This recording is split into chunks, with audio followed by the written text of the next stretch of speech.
И какво става, хора, приятели на FPG Gaming? Това е първи епизод, новата кариера, който е с Арсенал. Много яка кариера ще се получи, казвам ви, тази Волсбург я занемарих, направо я унищожих. Направо сега даже играх един матч и направо им спуках майната, като естествено правилата бяха като пъмни пешаци. Стърлинг. Правим ето така, разбира се, виждате в група в Шампионска лига сме с Шахтьор Донецк, ЦСКА Москва и Фейнорд. Както и да е. Да започваме тази моя кариерка, която е по-яка от предишната, разбира се, все пак много атлистът и такива работи, съжалявам, че нямаше много дълго време клип. Просто бях на село за 10 дни на море, големи работи бяха. Направо, това даже съм забравил да пиша на клавиатура. Да, естествено. Забравил съм малко да пиша на клавиатура. Намалил съм музиката на Final Fantasy. Sweet, Navy, Light, Trailer, come on. Father set to take Arsenal by storm. Баш пък да съм... Добре, ако борда е било на мен в края на... О, да! Естествено, че можем да живеем без това фабиански очерка, ще направя някаква бомбова таска и тогава ще видиш. Не може да живеем. Това е някаква измислена кариерка. Кариер, Arsenal, YouTube. Та, ето я в менюто, както знаете, трябва да направим промени по склада. Това пич идва тук, ама това пич идва тук. Така, сега локът, по принцип си е като нападател. Но понеже позицията му е RM, а той не може да игра на много. Карваме, ето как карваме, само искам да видя нещо. Къде е това? Овернич. Те продаваха ли го колко направиха този жиро. Понеже игра на долу на листът и естествено всичките нови вратари и тъна. Не, Хейлър. Омага. Всичките нови неща са стеглени, всички нови трансфери, даже ако искате няма Джерард в Ливърпул, ето, повярвайте ми. Къде е този? По дяволите. Стивън Джерард. Ето, Лос Анджелес Галакси, 2 милиона и 400 хиляди. Толкова искат Лос Анджелес Галакси като начална цена. И той качила много верал. Бати вълнат. Направо да не повярваш. И за играч на 55 години съм нормално. Та ще се върнем като почнем с трансферите. Та ето първата сделка, която мисля да осъществя. Това е Ромелу Лукаку от Евертън. Един играч, който наистина може да си партнира с Дани Лабега на върха на атаката. Аз предлагам скромната сумичка от 10 милиона. Да видим дали обаче Евертън ще приемат, тъй като те много трудно биха приели такава оферта. Ето, че Евертън отказват оферта за Ромелу Лукаку, понеже играчът току-що е бил вкаран в отбора. Ето оферта за Габриел от Уест Бромвич, 4 милиона 500 хиляди. Аз не приемам, тъй като не мисля да се продавам защитниците. Сега няма да скипвам, понеже ще се запичам езика. Така, искаме да видим кой има тук. Сейдио Берейньо. Това момче наистина много добра. Много добра. Брайан Рамос, Аубамейанг и такива пичове. Не видим колко ще иска тя. Да им предложа 2 милиона и половина за Сейджо Берейньо. Ако не приеме, не приемат. Компоти да им правим. Клаудио Пизаро, Мачо Фламини, оферта. Дали много ниско е, брат? Ай, не.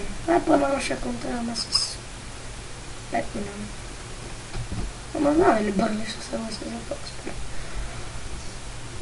Те все пак са беден клуб, едва влезли във висшата лига, пък да, няма да го купят, пък напълно ще ги смалим този сезон, казвам ви.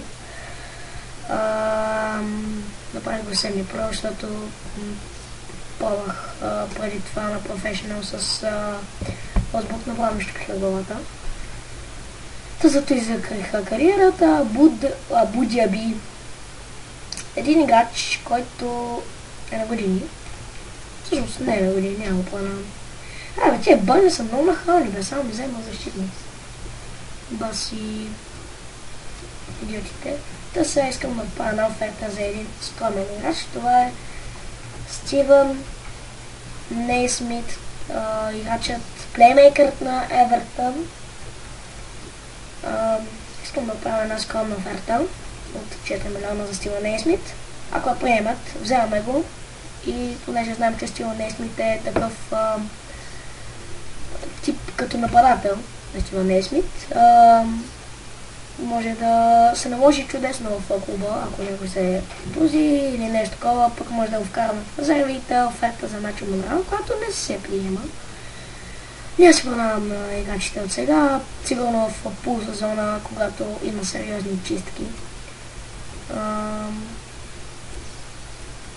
Лаука, Уилшър, тук ако плен, може би Уилшър ще пускам от време на време на место малко соло, понеже там няма позицията. Керан Гипс може да пускам. Ектор Берелин става си твърдо на позицията. Сега ще купя ако купя нападател, спирам с епизода и естествено няма ми приемат. И Сейджо Берейньо не иска, ами добре. Добре, кой да купим? Кой да купим? Това ми е най-голямата загадка. Ингланд, Лига Барклайс, Премиер Лиг.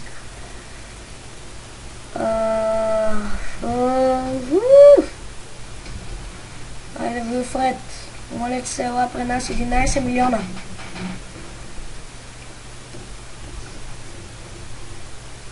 Да видим. Ако купим направо фанче от стола.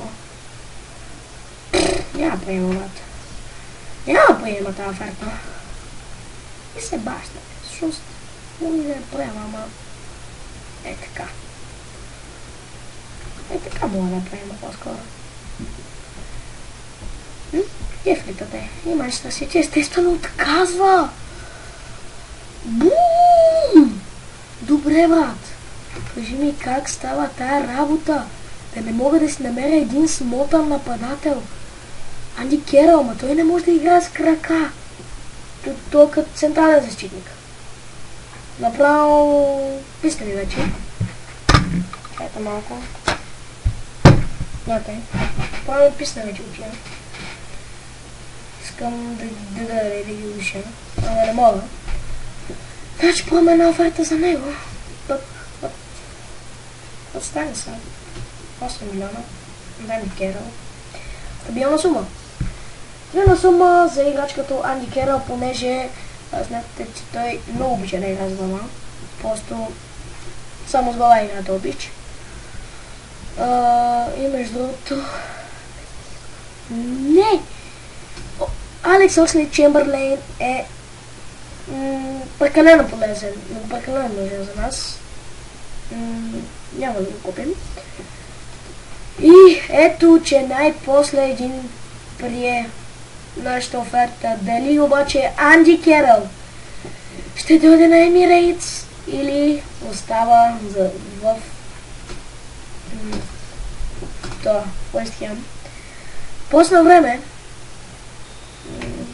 4-0. Това е средна победа. Томаш Росицки, оферта. За Росицки, което аз приемам.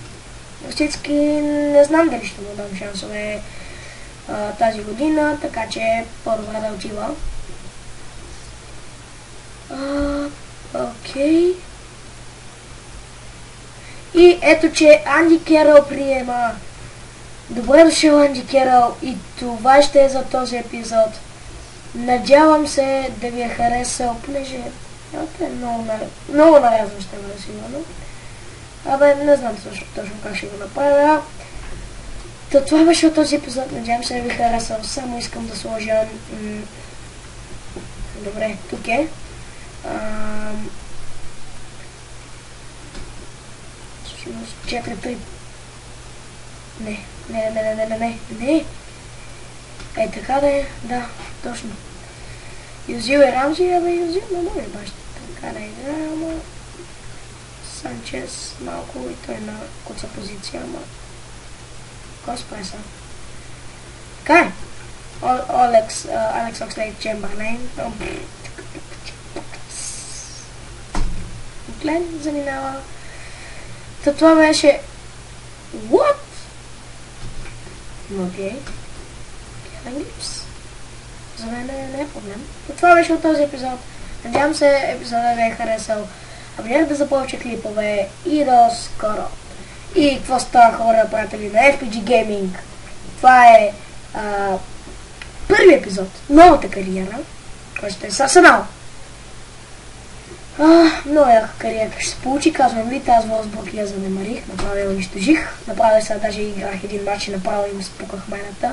Като естествено правилата бяха като пънни пешаци. Стърлинг. Правим ето така, разбира се, виждате в група в Шампионска лига сме с Шахтьор Донецк, ЦСКА Москва и Фейнорд. Както и да е. Да започваме тази моя кариерка, която е по-яка от предишната, разбира се. Все пак нормалната листа и такива работи. Съжалявам, че нямаше много дълго време клип. Просто бях на село за 10 линии на море, големи работи бяха. Направо... Това даже съм забрал да пиша на клавиатура. Да, естествено. Забрал съм малко да пиша на клавиатура. Намалил съм музиката на Final Fantasy. Sweet Navy. Light. Regular. Come on. Панев сет to take Arsenal by storm. Баш пък да съм... Добре, ако борда е доволна от мене в края на... О, да! Естествено, че можем да живеем без това Фабиански очерка се ще направя някаква бомба в Атанска и това ще видиш. Не може да живеем. Това е някаква измислена кариерка. Кариер, Arsenal, YouTube. Та, ето я в менюто, както знаете, трябва да направим промени по склада. Това пич идва тук, ама това пич идва тук. Така, сега ти локът, по принцип си е като нападател. Но понеже позицията му е RM, а той не може да игра на много. Карваме, ето как карваме, само искам да видя нещо. Къде е това? Вернич. Те продаваха ли доколко направиха този жиро. Понеже игра на долната листа и естествено всичките нови вратари и тъна. Не, Хейлен. ОМГ. Всичките нови неща са стеглени, всички нови трансфери, даже ако искате няма Джерард в Ливърпул, ето, повярвайте ми. Къде тос? По дяволите. Стива. Стивън Джерард. Ето, Лос Анджелес Галакси, 2 милиона и 400 хиляди. Толкова скът. Лос Анджелес Галакси като начална цена. И той качил едно оверал. Бати, брат. Направо не повярваш. За играч на 55 години съм нормално. Той ще се върнем като почнем с трансферите.